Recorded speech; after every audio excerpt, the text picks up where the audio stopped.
Hi YouTube, this is Kissblade and returning to you with a build order video since the patch has shook a few things up. So one of the main things you will note from the patch changes is the fact that now your econ starts off a lot faster, both for the Advent and PC player respectively speaking. Essentially you just need a minor investment in terms of upgrades to get to your maxed out commerce and mining. So this is actually a pretty sizable econ advantage. Not only does it save you a certain amount of resources in the beginning of the game, but you're also starting your drip income a lot faster than normal. So that, along with the various speed changes to different ships, has led me to theorize that there is going to be a little bit of a shakeup in terms of how you will be playing Advent and the build I recommend you going for when you are playing in a more aggressive position.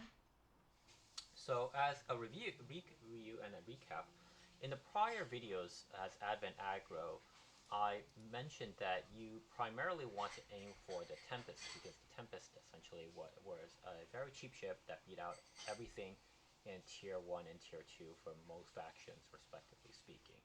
However, with the recent buffs to the core light frigate, the Disciples that you start off with, I'm not quite convinced with that anymore. And I've had a lot more success with actually just doing pure Disciples. So I am going to show you then what is the opening that kind of makes this a lot more viable as an alternative to building just pure Tempests. And on top of the fact that Disciples, as I mentioned, are my go-to, the Disciples upgrade line is also going to be the laser line, which allows it to transition well to the newly buffed Luminaries as well, because you can typically do 2 levels of upgrades for your weapon upgrades for your Disciple, and then a Luminary is just a beam, would just require this beam weapon upgrade. Whereas if you went Tempest, you ideally want to kind of go refine warheads into anima redirection, so that is going to cut into some of your research time and resources about in terms of getting into Exorius here. So, all right, let's get started. So, first things first, queue up a level of commerce, queue up a level of mining. Because of the fact that I'll be going for disciples, you'll be pretty credit hungry. So you're going to be building a bunch of disciples right off the bat. Sell your starting item and then replace it with a shield battery. So one thing that changed things up a little bit here. Normally I wouldn't build this shield battery so early, but because of the fact that in one of the changes in the patch that wasn't quite, I think, disclosed in patch notes is that one of the neutral factions, which gives you a remote fabricator cruiser, that is now range limited planet-wise. So as a result, you won't always be able to build your shield battery as quickly as you like if you were just to remote in a retrofit cruiser. That is normally what you would do in the prior patch in terms of just quickly building combat items for your ship and engagement. So instead, I would start this in your home planet as early as possible because your home planet does have a greater factory that allows it to retrofit, so allowing the shield battery to build much faster. And then once it finishes building, just remember to turn off the auto cast on it so you don't waste it. Other than that, another thing to take into consideration, get rid of the fighter, replace it with the bomber squadron. You do this by right-clicking the fighter and then left-clicking the bomber squadron so that it starts building, and queue up a few disciples. In addition, what you want to do is you'll want to grab one orbital Temple of Harmony and then build one planetary Shrine of Prophecy. So instead of building a Temple of Harmony and Temple of Hostility, you don't need that right away.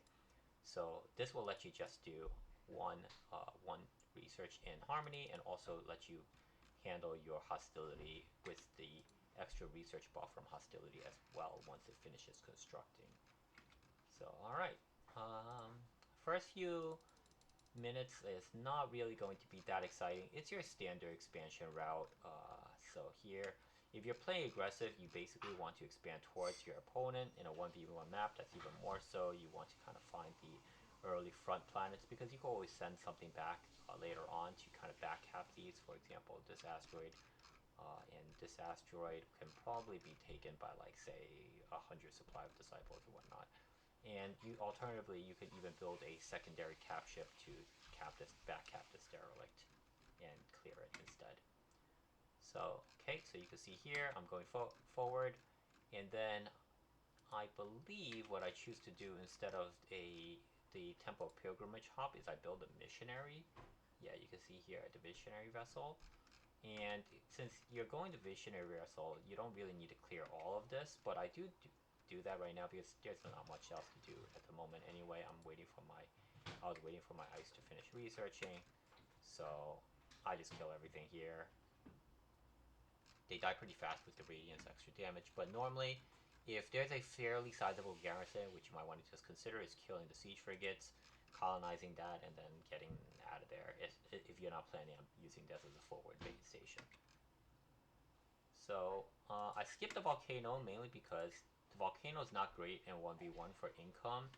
It's in a weird place in terms of where I would plan on supplying because I scout at this point. I found blue here, and I can tell that, well, based upon where I'm seeing blue, I could go here, through here, which is kind of a clunky route, and not to mention kind of a little bit exposed here. Or I could just simply station my forces here, build up factories here, and directly attack here, because it's more likely to want to take this volcano. So fighting over this volcano instead of colonizing this one is much more preferable, because as Advent now versus Vasari, previously Vasari had the early game edge against Advent because Vasari the triple cap opening for Advent is pretty hard to deal with. However, because now Advent can get a lot more ships and get started a lot faster in terms of like aggression, for example, at 133 supply already, this now I think swings things back into the Advent's favor. You'll also notice I already used up my shield batteries, but that's because there was a bunch of alarms here, and the Radiance doesn't handle alarms too well. It takes a lot of damage because it had no PD. So yeah, that's just part of the way things go. And around this time, I pick up my orbital for the fourth point of military research. And generally, when you want to do that is when you have researched one of these two around roughly when you're about researching these two technologies. This supply you want to get as early as possible, but afterwards these two.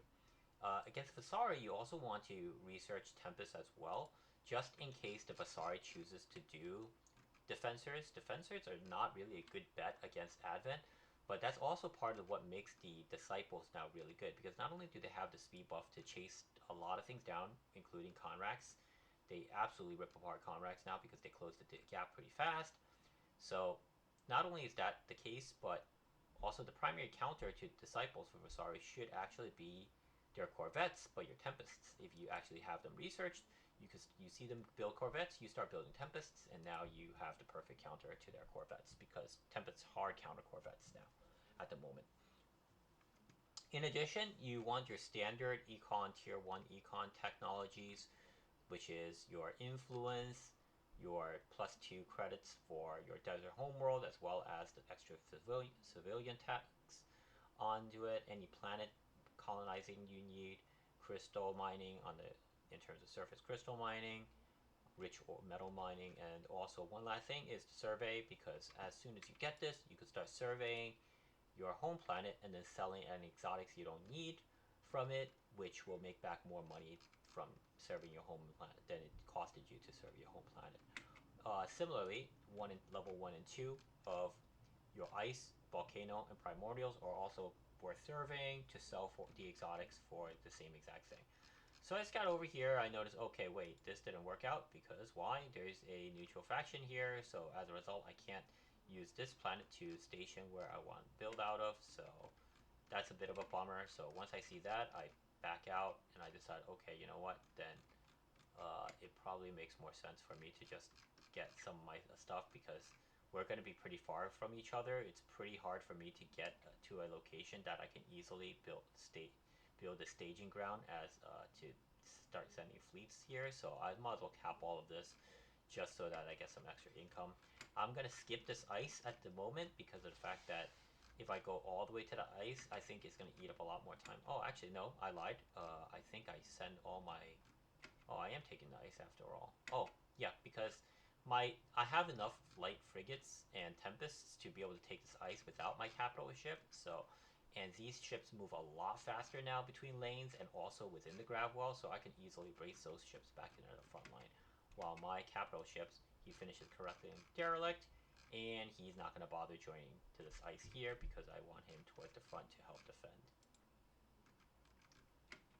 In terms of the level for your radiance, what you want to do is take your first level in energy absorption or animosity. It doesn't really matter which one here, but essentially either your level 1 is going to be energy absorption, level 2 animosity, or level 1 animosity, level 2 energy absorption. And then from there on, you max out detonate antimatter for the cap ship dueling prowess.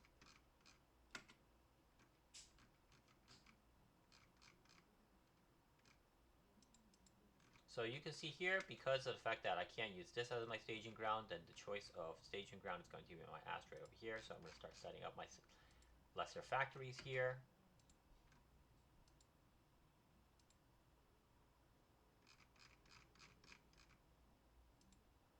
And ideally, you want something like 3 lesser factories to start building out of. And since I don't have, as this Juskin kind of like cuts us off a little bit, I'm waiting for my scouting to kind of reveal what he has while I just do some extra clearing for some experience, as well as to pick up the planet later on once I finish researching it. Similarly, because of our larger distance, I decide that going to Civilian 2 is going to be the right call, because Civilian 2 has a lot of extra economic goodies.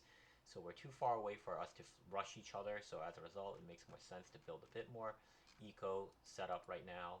And as a result, I'm getting Civ 2. I want to grab the orbital extractors to build, because I have a lot of asteroids. If you have a lot of asteroid, orbital extractors are good because of the fact that asteroids let you build a lot of mines. So you can see I built 3 factories, 2 metal mines. You're going to metal is a bit of a premium with this build. Same idea here, get out my metal, and so forth, especially because I also have a lot of ice planets, so that's another reason I sold my blue for some extra credits. And yeah, everything here. The very first armor upgrade is pretty decent because it applies across, well, not armor upgrade, hull upgrade, because it's good across the board for all your ships. And also what you want is to research Guardians, because you can basically build lesser, or rather disciples out of your small factories, while your large factory at home just keeps stop building Guardians towards the front. And of course, picking up supply to make sure that you don't get supply capped. Some other things that are worth noting: booming desert cities. Once again, same idea. Extra civilian slots are very handy, as well as your extra credit income. And of course, the first point of unity for the map hack scouting ability of clairvoyance is very, very critical, because you want to just keep tabs on what your opponent's building, so this way you're prepared for any sort of tech switches. I see here he has 40 assailants, so as a result, more disciples is just what the doctor ordered. Now, something else to kind of call out because of the fact that I am going Radiance opening. So as mentioned, the Radiance does not have PD, but what the Radiance does have is a lot of armor health compared to your typical Advent ship. Now, if you're a tech player, this armor health doesn't look that impressive, but for an Advent ship, it's actually quite a bit. So as a result, what I will do is actually I'll pick up the Psykinetic plating, because not only does it add up extra armor strength, but it also gives me max armor health as well. So, or armor points rather, for lack of better words. And that just means it's a lot harder to take down this Radiance with pure Conrax than what initially appears, especially because I'll be taking decreased damage from the animosity as well. So yeah, well, let's take a look at how things go. So I spot that he's over here clearing this out. Makes it a perfect time to kind of demo what my fleet is going to be able to do. Jump in with the radius with the disciples first, and you can see they close the gap so fast, and they will trade very, very well with the Conrax at this point, especially given how cheap they are. So you can see here, ideally the Conrax actually want to be shooting my Radiance, and in fact I even animosity the Radiance to kind of make sure that it shoots my Radiance. But between the shield battery, the Guardian, and the Psykinetic, my Radiance is not in that much of a danger. The only thing that would have made this a little dangerous would have been if there was a Volcrath here as well. The other thing I do, detonate antimatter on the egg, and you can see the egg is already completely mana drained. It has no antimatter left. And you can, as I mentioned, you can see here he's focusing my radiance, but I have shield burst. He might have taken down my shields for the radiance, but not a big deal. My armor is gonna, well, my armor actually didn't hold up that long, but I'm also at 10x speed. But you can see by the time he got through my armor and made it to my hull points, I'm also kiting with the radiance, of course, and he's already down a fair amount of this Conrex. He's went down from 40 to 22, and they just can't run from they can't outrun the disciples. So now, if you look at a quick supply count here, I've got 52 disciples with 4 in Q versus, let's see here, 27 Conrax with 8 in Q. So quite a sizable supply lead, right? And of course, I start focusing everything else down, put some damage on it, and because I have shield burst, my shields are now more or less back up. My armor is healing as well. He comes back to try to can't contest this volcano, and you can see here he just can't. Even though he has a carrier now, you're still looking at 53 disciples, guardians, support, and as I mentioned, the disciples just out-trade so hard. And he even has an artifact that gives him extra weapon damage. He has jam weapons, all these debuffs. But let's just see. You can see here, I do a taunt on the Conrax. He has actually a reasonable split, and he's still getting really just out-traded because my disciples replenish a lot faster, and I could just keep focus firing, and he can't focus fire my disciples because I can. He will do some overkill. So I retreat at this point because he's much closer to the supply line here because he has 3 factories. So L has 3 factories here and a fleet beacon here. So it's hard for me to reinforce from all the way back here in time. So I just pull back because this is kind of like now it's starting to get into a bit of a losing engagement. But I did hit level 6 off my radiance because of the solo cap opening. And at this point, I get a ship that you may not necessarily have seen too often, but this revelry is going to be what I use to actually essentially turn off either the carrier or the core toll, depending on what I think is more dangerous at a given moment. But for the most part, I was planning on turning off the carrier so that he doesn't get an AoE heal. So L sees that I have retreated, so he thinks that, yeah, that should mean that he has advantage, but that's not necessarily the case. You can see here, I've got a gigantic fleet again already, 570. So he jumps in, and this is what makes the Radiance opening so good now. Essentially, anytime your opponent takes a bad engagement and he has subcaps into the Radiance, he's gonna lose a lot more than he normally does. Because normally what he could do is he jumps in here, he sees that, oh, this isn't like a fight I want to take, so I will just turn around and run away. But it doesn't work like that because the Radiance is going to do Animosity, and boom, they can't run anymore. And on top of that, I will also be reveling this, which ship did I reverie? Can't tell. I think it already wore off. The level 1 revelry is kind of low, kind of slow. What is this debuff? Nova. Let's see. What did I? Oh, I antimatter trained the Skirantra because I don't want it to heal. So he does some damage to the revelry. The revelry is kind of squishy, but that's fine because one of the technologies you want to pick up is this factory repair.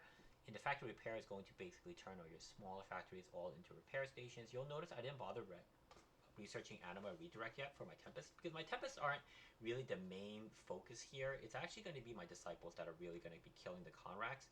The Tempests are just here to provide some additional support fire from the back, from further back, but also in case he decides to switch up to Defensors, I'm already ready for it.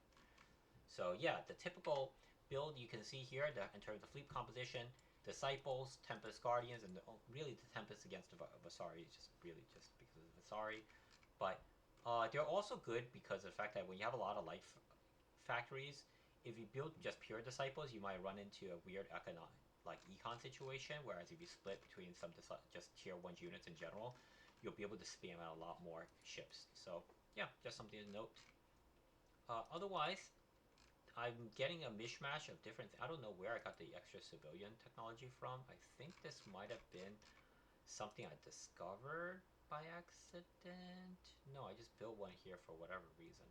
Yeah, no idea why. But I am considering. Oh, I remember why now. I built the wrong thing. I meant to go now 4-8 because I wanted to go to tier 3 because I wanted to start considering transition into Illuminators because my economy is in a good state here. But I accidentally built the wrong thing. So, yeah. And you can see I corrected now. 4-8 is what I do. I try to chase him down over here, but he's already long gone. So I go back for a bit, mainly because staying here lets me repair the revelry or revelation rather. I get my progenitor to get some extra healing, and I go back to taking taking out this volcano now with my bigger fleet. And this is a good fleet timing because I have 900 fleet supply, and when you are approaching the 900, 800 fleet supply, and you're already able to group them all, that's a good time to attack Vasari. Because the reason why is we look over here. Oh well, L managed to already get to tier 3, so he's got ahead of me. But he only just hit this 900 fleet supply more recently, so he was locked at supply at 600 for a while. So by attacking at this point before he could really kind of even up the supplies, it's a good timing. You can see here I also get some free kills here on the Conrax because he's attempting to. I also caught that L was trying to sneak around this way to hit this, and on top of that, he realizes he can't take this fight. So what he's gonna do is send some Conrax to try to whittle down the reinforcements. This is a very good play because by doing this, and you can see here, here's some of the Corvettes. By doing this, anything that is reinforcing through here is going to get just killed by the assailants. They're going to be free kills. And as I see that, I can come back, try to chase off the assailants. And also, I noticed that, oh, he's going to come back here to try to snipe my factories as well. So it's a good idea to move everything back. I already finished bombing this out anyway.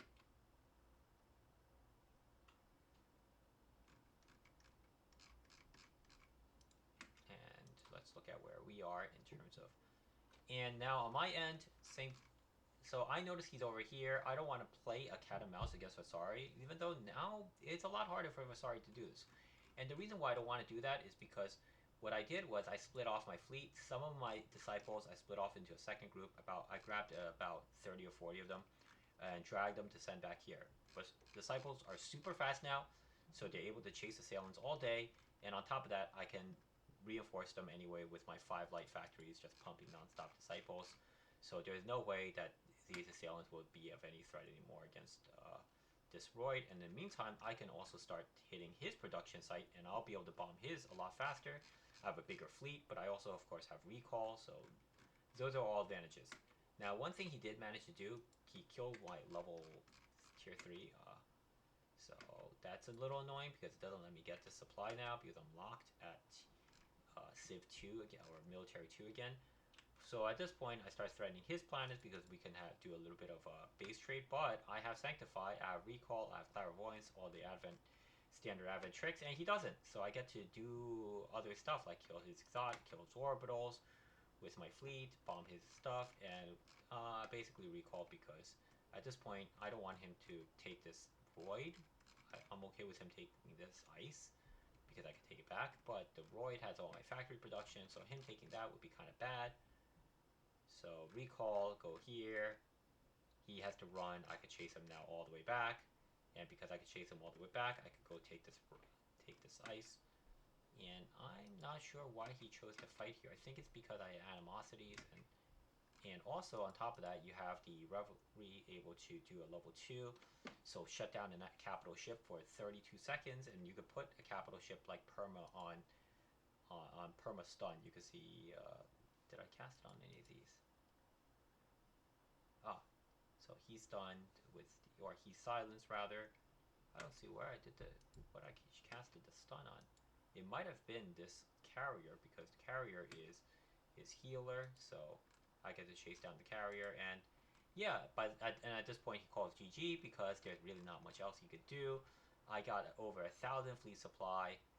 It's able to chase down this remnant of the ship. I already drove back the previous one, and you can see in terms of his fleet supply much lower. So yeah, that's about it in terms of how you want to look at the specific opening. So once again, it's the radius start. The radius is key. You cannot do this disciple build. You cannot do mass disciples with the rapture, unless you are 100% sure your opponent is also going pure disciples. And even then, it's not a good idea because radiance disciples will beat rapture disciples. Also, if you go up against Cobalt, say Mars and Cobalt, your rapture disciple will lose to Mars or Cobalt. The only other capital ship I could see potentially maybe working is the Halcyon with the disciples, because you could go Halcyon, Drone Host, and Guardians. That's actually a viable build right now. I might have another video where I display that. That is a viable build, but that is the only other ship cap ship opening I would consider if you are essentially playing Advent in the aggressive position at the moment. I would not, once again, I repeat, I would not recommend opening the Rapture anymore, just because Disciples are really strong, but what combos with Disciples is either the Radiance to, because what you need is you need to lock things in place. The Disciples could catch up to stuff. So it's fine if they like kind of try to kite you a little bit or whatever, because you'll eventually, once you lock them in place, the Disciple catches up really fast and shoots them all down anyway. And so the radiance is key. And also another thing to note, you want level 1 animosity. And the reason you want level 1 animosity is because the duration of animosity, I believe it doesn't increase if you level it up. I think only the damage buff and the damage reduction will increase as you level it up. But the cooldown goes up as you level up animosity. So animosity is actually a 1-point wonder. You keep it at level 1 and you use it off cooldown. And also on top of that, it's pretty cheap at level 1 because you can just keep building the antimatter battery, which you will see me build nonstop if you watch this replay. So yeah, progenitor is good. So these are 3 caps that you notice that I used. The Revelry now, because Revelation, and what's great about this patch is actually for Advent is the fact that you notice I'm building 2 caps I don't think I've ever built before in terms of my standard early capital ships of choice as Advent. But this composition is quite good. You got your Revelation to disable caps and essentially let you focus things down. You got your Radiance to shut down another cap in terms of draining all their antimatter. And you have the Animosity, you have the Guardians to kind of keep everything healthy, and then eventually you round out with the Progenitor to provide extra healing as well. This is a very, very, I would say, good fleet composition as far as if you are playing on an aggressive position goes. This type of fleet comp will beat pretty much most other fleet comps that you can expect to encounter, especially against Vasari. Vasari right now is in a bit of a tricky state against Advent. I think Advent just has all the perfect counters for what Vasari can do. The only Vasari opening that I think people haven't experimented with, which should be utilized against Advent, the only one I would say is a 2-egg, or rather 2. Where is it? The colonizer. So you start with one, you build another one, and then you build a Volcarast. I think that's the only thing that could give this Advent opening a bit of trouble, because the Vasari colonizer can AoE down the frigates, which is of course their main worry. And then on top of that, the Volcarast can threaten the Radiance. The Radiance has to keep detonate antimatter of the Volcarast, but the Volcarast will still right-click the Radiance and just shoot it down. The Radiance will need Guardians in order to actually handle that. So what will end up probably happening in that kind of matchup is if you see two Vasari colonizers and a Volcarast opening, your Radiance can't be in the fight. So as a result, you're really just fighting with your disciples. You don't really have a good focus target. The Vasari colony ship is actually very, very tanky. So what you probably end up wanting to focus with your disciples is the Desolator. And what you want to do is essentially get the Desolator roughly down to about close to about half armor. At that point, you could safely bring in Radiance and start focusing with your Radiance by both detonate antimatter and also its guns. and essentially your goal is to try to like essentially put the Vasari Desolator in cripple before it could cripple you, and that's the way you'll have to kind of play that out. And Guardians are going to be very important for that, to ensure that that succeeds, as well as Psykinetic Armor. So that's another change too, is the fact that if you want to try to look for a white, and as soon as you get it, start getting Psykinetic Armor. You might even want to advance early prep it, just in preparation, because this Psykinetic Armor is very important for Radiance. Radiance has a lot of issues against missiles still, because your answer against missiles ships are to kill them before they kill you. But if you have the Psykinetic Armor and your disciples will kill every single missile frigate in the game anyway, trade it very well because it's very fast, and be able to hunt them down. Your Radiance between Animosity, Guardian, and Psykinetic Plating will be able to out-survive enough for you to kill all the assailants, or well, the assailants are probably the only main thing that you have to be scared of. Of course, later on, this isn't enough to actually handle mass Conrax, so you still need at some point later on to weave in like maybe 2 or 3 Halcyons for the push, as well as maybe 2 or 3 more Radiances to juggle around the Animosity, throw in a Rapture for the Vertigo there. But as mentioned, this is the opening. I highly recommend you play around with it. You want to go Radiance, Master Disciple, Guardians. That's the bread and butter. And then build some supporting shifts, as I mentioned, against Vasari. You want to keep an eye out for Tempests, and also the Revelation and the Progenitor are very good support shifts. Now you'll notice I don't even have the Rapture, because the Rapture, the Vertigo is kind of nice, but Dominate doesn't do anything against this Vasari fleet comp. Neither does Vengeance really. Yeah, you could say like, what about the Animosity Vengeance combo? That combo sucks. So don't worry, but don't bother. Unless you have Malice, and you won't, because you're starting Radiance, so it doesn't matter. You have Cleansing Brilliance anyway at some point, because you started Radiance, so you're going to get level 6 for and this is going to be your anti-frigate AoE. Of course, not as good as the Malice, but it doesn't matter. I think that if you're against a faction that builds light frigates, or you're just against any faction that is trying to fight you early game, and you have Disciple Radiance, you're probably going to beat them, assuming they're not doing mass capitals or just sitting parked behind a ton of turrets. So yeah, that's the build. If you have any questions, feel free to leave them in the comments below. But I hope this has been informative and helpful in terms of what's a general guideline of my standard opening now, and specifically against Vasari, this is the build I would recommend for sure. I can also put up a Advent versus Advent build where I pretty much do the same thing as this build you see here, in how it plays out against Advent Mass Tempests. Can also show you how this plays out against the Marza Cobalt opening, against TC. I think that Advent against TC is probably going to be your toughest matchup this coming patch, especially as people get better with new tech and playing potentially Enclave, where they start taking 20% less damage when you're fighting in near their home planet. That's a little tricky to deal with, because tech can kind of outscale you, so you kind of need to put pressure on, but because they're Enclave, you're not able to necessarily, because they can kind of play more defensively. That matchup, as people get better and better, I think is going to be kind of rough for Advent. But as Vasari or Advent, this is the build that I think you can have a lot of success with. And you can even do this build against tech that are, at the moment, still struggling to find a good build in the meta. You can catch a lot of people off guard with this, because Disciples can put up a lot of pressure. So yeah, take care, and see you next time.